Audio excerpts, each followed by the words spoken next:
believe it. I've just seen something on YouTube that I disagree with. So I've got one of two options. I can either hurl abuse and rant and rave in the comments below that video, or I can head out into the woods to record a constructive response offering my perspective. Hi folks, I'm Craig Taylor, and as always a huge thanks for joining me here on my YouTube channel, the Bushcraft Padawan. Let's get back to this YouTube video that I've just been watching then.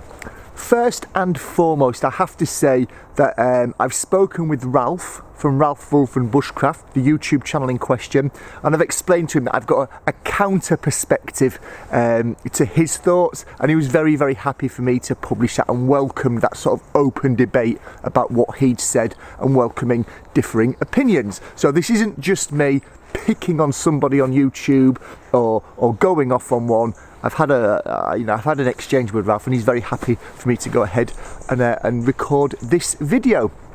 I'm going to link to the video in question in the description below this on YouTube. I think it's important, it's incredibly important to go and watch that.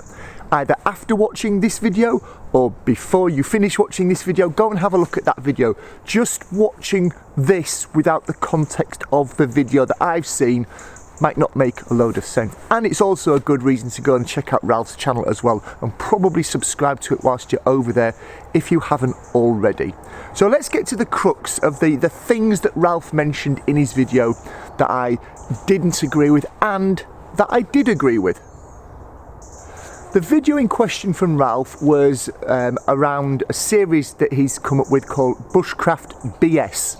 And he looks at things in bushcraft that he doesn't agree with and that he thinks are a load of old BS. And this particular video was around the use of apps, mobile apps, to assist with tree and plant identification.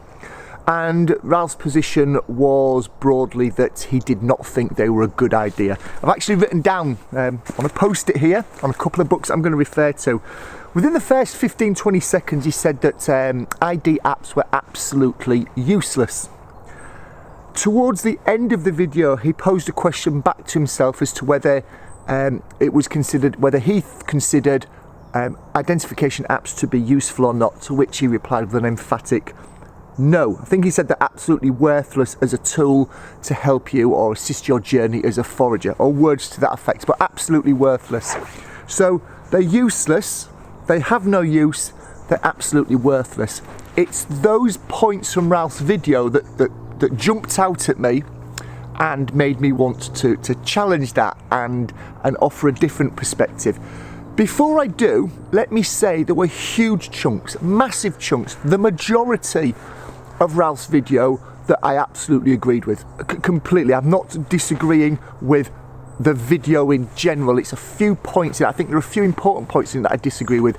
Broadly he was saying that just using apps for identification, and these are my words not his, but I'm pretty sure I'm representing his thoughts, just using apps for tree and plant identification is not a good idea. It's foolhardy, it's foolish, it's dangerous, it has really potentially serious consequences. Just relying on an app for tree and plant ID is not a great idea. And I absolutely agree with that sentiment. No argument from me whatsoever about that. It was those references to them being absolutely useless. Whether useful, no, absolutely worthless as a tool. It's those things that I want to challenge. And this is why. I am a novice tree and plant identifier. I've been undertaking an online program with Paul Kirtley and Frontier Bushcraft for, I think I'm just about to enter my third year of doing that now. And I still consider myself an absolute novice. I am learning. Every time I go out, there's a little bit more of the puzzle being put in place. I am a novice, I am a newbie, I am a newcomer, I am wet behind the ears, I'm all of those entry-level words that you might describe somebody like that. I rely on books a great deal when I go out. I rely on books a great deal when I'm at home as well to help me with that. I don't think anybody would argue, or maybe they would, that books are a bad idea to help you with tree and plant ID, right? They've been around a long time. They're getting better, they're getting more colourful, they're getting more detailed. Books, I think, would be in any tree and plant identifier's repertoire, in their toolkit. I don't see many people arguing against books. The problem, or it's not a problem, but the factor to be considered when using books is this book, I'm reading from the back here, features over 1,100 species of wildflower, so on and so forth. This book, the 1,500 odd colour images are clearly laid out, over 1,600 photographs. So there's a couple of thousand in there, there's just over 1,000 in there. There are several thousand trees and or plants across these two books in the British Isles that I could potentially be looking at when I go out to do some tree and plant ID or thereabouts. That's a lot.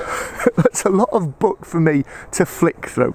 And admittedly, these books are broken down into sections, so you can, the time of the year, deciduous or coniferous, the shape of the buds, the structure and layout of the leaves. But even when you're looking in the right section of the book, there's still a hell of a lot to look at. It also means, this is important, I need to be walking around with these in my pocket every time I potentially go out and come across something that I want to identify. That's just not going to happen, okay? I take these out when I know I'm going out to tree and plant ID, but there are plenty of occasions, I would say more occasions, when I stumble across something, walking the dog, when I don't have these with me. So what do? I could take a photograph and take that home and start my journey there. And sometimes I do that. But a lot of the time, I take my phone out, I open up one of the apps, and I will use that app, and I think this is the key thing here, I think this is where I'm challenging Ralph, I will use that app to help me filter the information to get me potentially looking at the right species. I completely agree with Ralph when he says that sometimes an app will bring up the right species alongside the wrong species. I agree.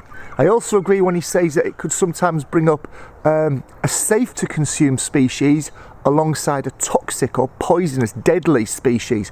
Absolutely it could, and I think he showed some examples in his video of where it had brought up conflicting or a range of species, some of which were quite serious if you'd consumed them. I absolutely agree with that, and that's where I think just using the app is foolish. But Ralph didn't say that. Ralph said he thought they were, get the right words, useless, had no use, absolutely worthless, and that's what I'm challenging. I think they have a place. I think they can help you to filter, so at least you can then turn to the book and look at the 4 or 5 that it's suggested and be able to hone in more accurately and make a determination then. So I think they have a place. In fact, I know they have a place, and I know they have a place because I use them. Oh, some horses. I've never seen horses in this area before, galloping past. So I know that these apps have a place, they have a use, because I use them, and I use them to great effect, and I find them useful. I find that they have worth. I find them beneficial. Now clearly that's a conflicting perspective to Ralph's, and that's why I'm recording the video. Not because I do not think Ralph has a good point, and many good points in his video about the dangers of using tree and plant apps, but I think if somebody were new to tree and plant identification, they were considering using an app, and they came across Ralph's video, it might put them off completely, and they may never go near one, and I think that would be a shame. I think that would be a shame if they did not help, or they did not use an app to help them filter the 1,100 species, the 1,600 species, to a handful or so.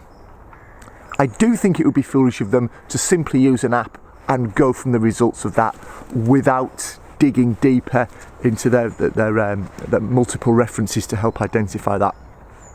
So there we have it. Are tree and plant identification apps good or evil? I believe they are good. Are they useful or useless? I believe they are useful. Do I believe that using them solely is a good or bad idea? I think using them solely is a bad idea. Hopefully you've enjoyed watching the video. Hopefully, Ralph, if you're watching the video, I think maybe more importantly, you've enjoyed listening to a counter perspective. I would say, just in closing, go and check out Ralph's channel, go and check out the video. You may agree with Ralph, you may agree with me, you may have an alternative perspective, but I think the key thing to take from Ralph's video is there are huge chunks of it where he stresses simply just using an app is dangerous. I would absolutely agree with that, and I think by now we've perhaps realised the aspects of his statements that I would disagree with. Thank you ever so much for watching. Thanks for tuning in. I really appreciate it. I'm very conscious that I haven't been on camera and uploading anything for a little while, despite thinking that I was back in the swing of things. I won't go into detail. If you check out my last video, which I will link to at the end of this video, you'll perhaps have some context as to why I've not been in front of camera, or even, unbeknownst to you, I've not even been out in the woods. This is the first time I've been in the woods for some time. Hopefully, I said this in the last video, hopefully this will kickstart me getting back out into the woods again. Thanks as always for watching. If you're not a subscriber, what on earth are you doing with your life? You know what to do by now. Click on that red subscribe button. If you are, thank you, and I will see you, I hope, in my next video very shortly. Cheers.